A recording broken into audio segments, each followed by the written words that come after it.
Mes petits loulous, bonjour, bienvenue pour cette nouvelle vidéo. Aujourd'hui, je vais vous parler d'Eden Zero, mais pas pour faire une live reaction sur un des chapitres du manga ou bien vous parler de flash informations concernant l'anime.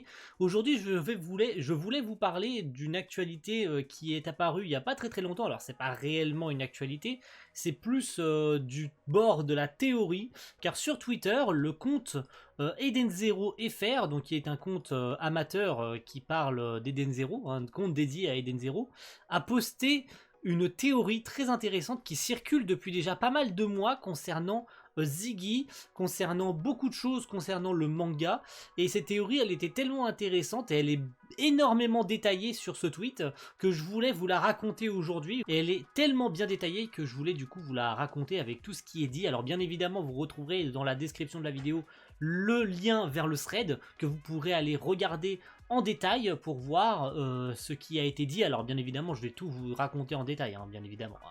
Donc cette théorie elle a été rédigée par Rashomon, donc je vous mettrai aussi le lien de son Twitter vers la description. Et du coup, on va débarquer très rapidement vers cette théorie. Alors, premièrement, asseyez-vous, prenez un petit popcorn. Cette vidéo, elle va pas être spécifiquement très longue, mais j'aimerais vous la raconter dans les meilleures conditions.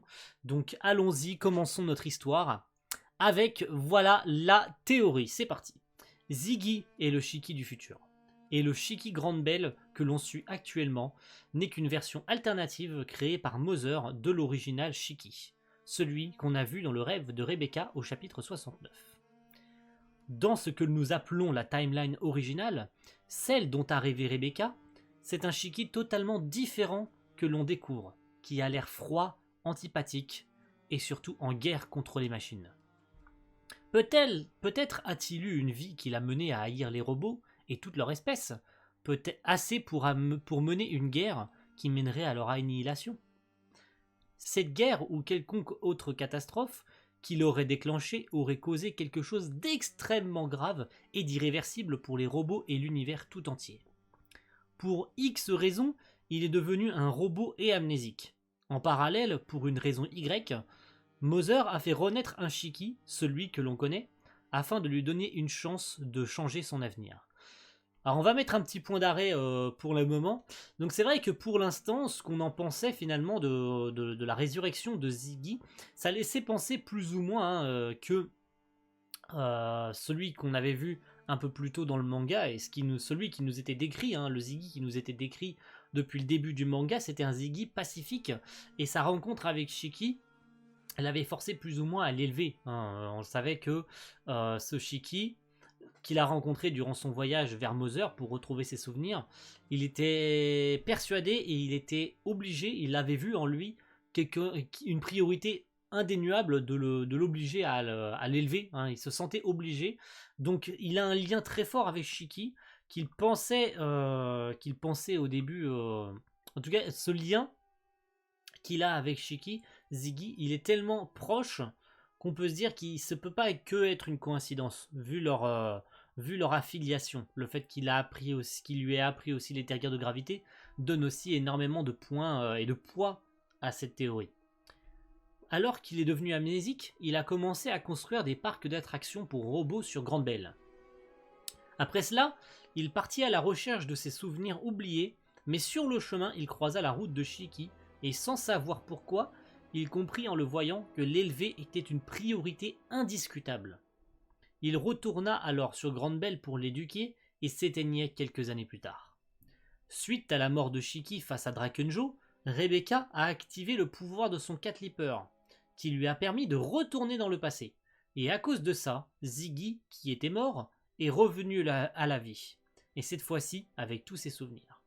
Alors je remets un point de stop pour l'instant. C'est vrai que l'utilisation du Catleaper, on sait que ça a des conséquences sur les timelines dans lesquelles elle voyage. On sait que des personnages peuvent carrément disparaître et des choses qui n'étaient jamais peut-être arrivées dans les timelines précédentes peuvent arriver. On peut penser notamment à la ceinture de débris qu'ils ont dû passer et qu'ils ont pu passer grâce à Connor, ou même la disparition du coup de Connor. On se rappelle, hein, du monde numéro 29 au monde numéro 30, Connor n'a jamais été là. Et leur arrivée sur Sun GOL a été beaucoup plus rapide parce qu'ils n'ont pas eu à éviter la ceinture de débris. Cette dernière n'existait pas dans le monde numéro 30. et la Shiki Team a complètement, à contrario de Rebecca, a oublié complètement l'existence de Connor. Donc est-ce que le pouvoir de Rebecca a aussi une influence sur le fait de refaire revenir Ziggy à la vie? Plus ou moins, on sait que Shiki et Rebecca ont un lien très fort avec leur Ether-Gear. Donc cette théorie, finalement, pour le moment, elle tient la route. C'est très important comme information. Il sait donc pourquoi il avait été attiré par Shiki, et surtout pourquoi il doit à tout prix l'éliminer.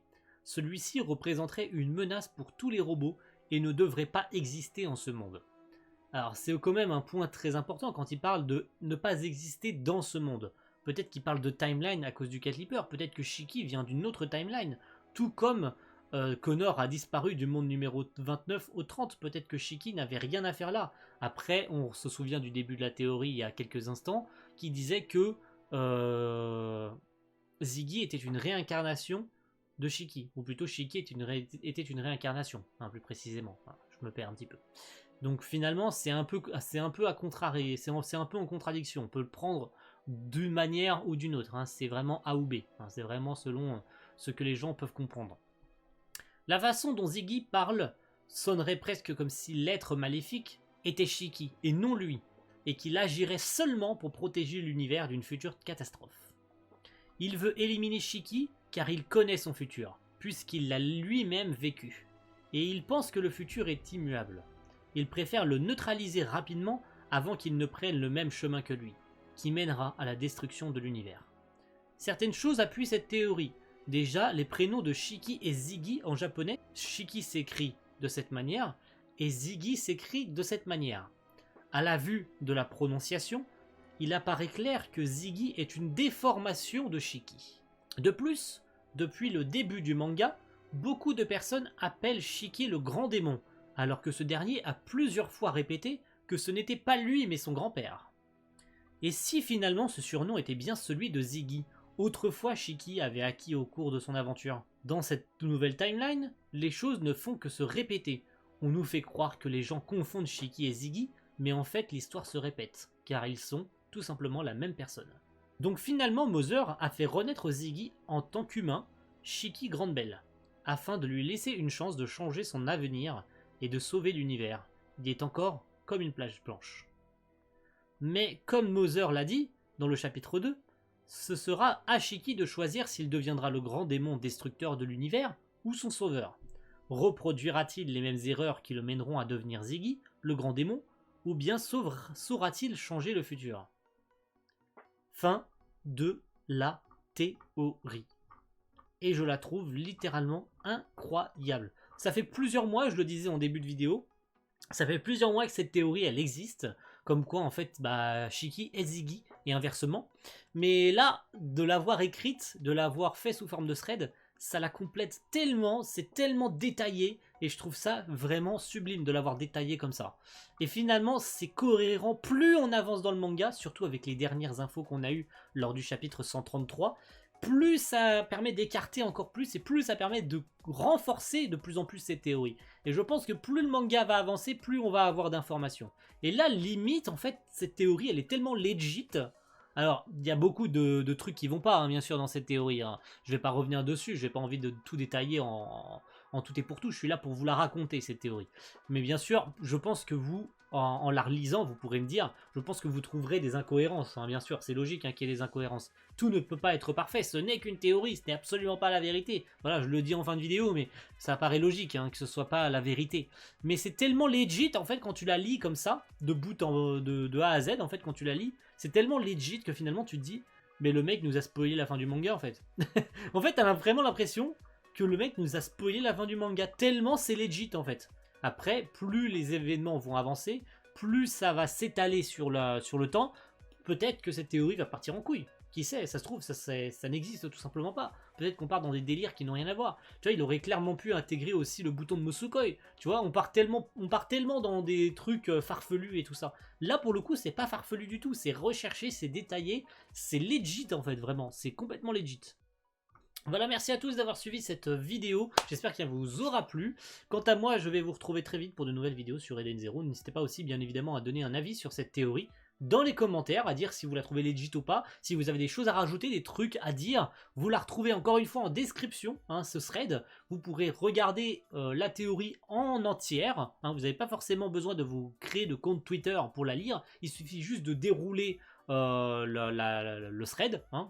Vous avez juste à cliquer sur le lien et vous tomberez sur le thread. Vous avez juste à le dérouler et à le lire petit à petit et à me dire si oui ou non vous trouvez des trucs qui vont pas. Bon, en tout cas, je n'ai fait que vous la lire. Donc voilà. Merci à tous et on se retrouve très vite pour de nouvelles vidéos concernant Eden Zero. A plus tout le monde. Ciao. Bye.